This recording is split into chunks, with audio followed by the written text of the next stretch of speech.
Chapter 22, Hanging On at Home. The first full-time job for many refugees in Clarkston was cleaning and butchering just-killed chickens at local chicken processing plants. Many such plants around Atlanta ran 24 hours a day, and many refugees, starting out at the bottom, ended up taking jobs on the night shift. Managers didn't care what language workers spoke as long as they showed up on time, and anyway, it was too loud in the chicken plant to carry on a conversation. With a newborn baby girl to take care of and no husband around, Jenna Rose, the mother of Alex, Bien, Eve, and 6-month-old Alia, needed income, but she couldn't just take any job. She spoke almost no English and couldn't afford daycare for Alia.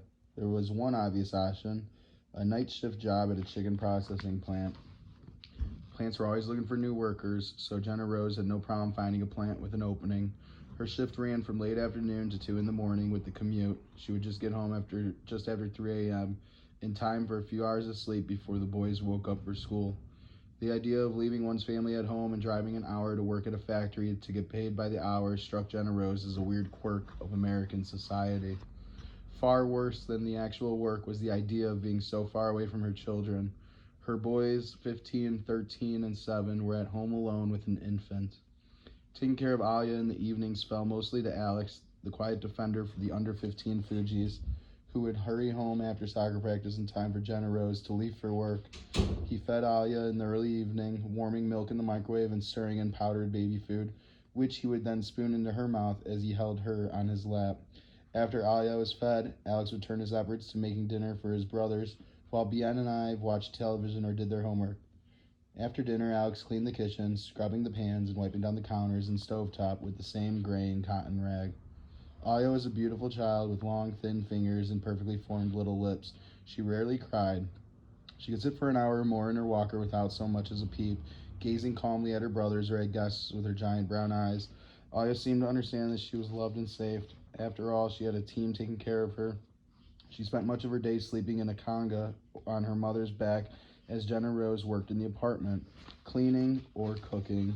In the evenings when the boys came home, they would pick up Alia and carry her around like a rag doll. Alia seemed content to bop along for the ride, and if she was accidentally dropped onto the carpet, say by 7-year-old Ive, she was less likely to cry than to look up at him with a quiet frown. Another little sister convinced her big brother was a klutz. One evening after practice, Alex came home weary and set about making dinner. He put some hot dogs in a pan for himself and his brothers and placed it on the stove. Then he got to work on Alia's dinner. He washed a plastic container in the sink, poured in a dollop of milk, and placed the container in the microwave. Alia was hungry now, and as she sat in her walker in the next room, she was crying out for food. Bien was on the sofa doing his homework, while Eve had lost in an episode of The Simpsons. Alia's cry rose to a shriek as Alex waited for the microwave to beep. He stirred in the formula and tested the steaming mixture with his finger. It was too hot. He stirred some more and blew into the container to cool the food. The hot dogs were sizzling in the skillet. Alex then hurried into the living room to Alia, who was still crying. Bien had put down his book and was bouncing his little sister on his knee, but she was in no good mood to play. Alex took over. He perched Alia on his knee, leaned her back into the crook where his arm met his body, and began to fed her, blowing on each spoonful until it was cool. Alia was happy. She ate sloppily. With a small spoon, Alex patiently scraped the dripping food from Alia's chin and the corners of her lips. Alia's eyes lit up with each slurp of her dinner. The smoke came first as a faraway scent, and then as a thundercloud rolling from the kitchen into the living room, the hot dogs. Alex put the food down, propped Alia against the arm of the sofa, and ran to the kitchen. The hot dogs had melted into a black goo in the skillet, which was now billowing in foul-smelling smoke. Alex grabbed the wet rag he used to clean the kitchen, took the scalding skillet by the handle, and hurried to the sliding door at the back of the kitchen. He dropped the pan on the small back porch, then closed the door to keep the smoke out. By now, Bien and Ive had appeared at the kitchen door. Alia was crying in the other room. The 3 boys stood quietly and watched the skillet smoke through the glass. "What was that?" Ive finally asked. "Dinner," Bien said. When Mandela Ziadi walked into his apartment after getting kicked off the Fugees, he walked past his mother, Beatrice, without saying a word, and went upstairs to his room. Beatrice asked him what was wrong, but he wouldn't answer.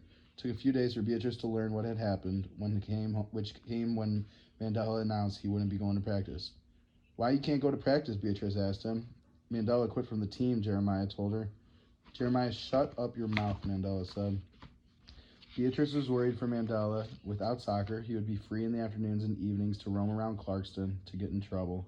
She'd been mugged herself there. Tito had been shot right in front of their apartment complex. Beatrice worked a night shift, folding cardboard at a packaging factory that made boxes for takeout pizza chains.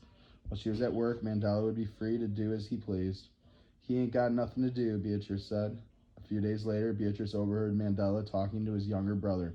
Jeremiah, I want to talk to Coach, Mandela said. Why you want to talk to Coach? Jeremiah asked him. Why you want to talk to her? Beatrice asked her son. I just want to talk to her, Mandela said. He didn't appreciate all the questioning. Beatrice could tell, so she led up, but in Mandela's room there was a sign that perhaps he missed the Fugees more than he was saying. His bed was a mattress on the floor. The walls were bare but for one item. On the wall over his pillow, Mandela had carefully hung a pair of light blue shorts and a jersey of the same color, his old Fugees uniform.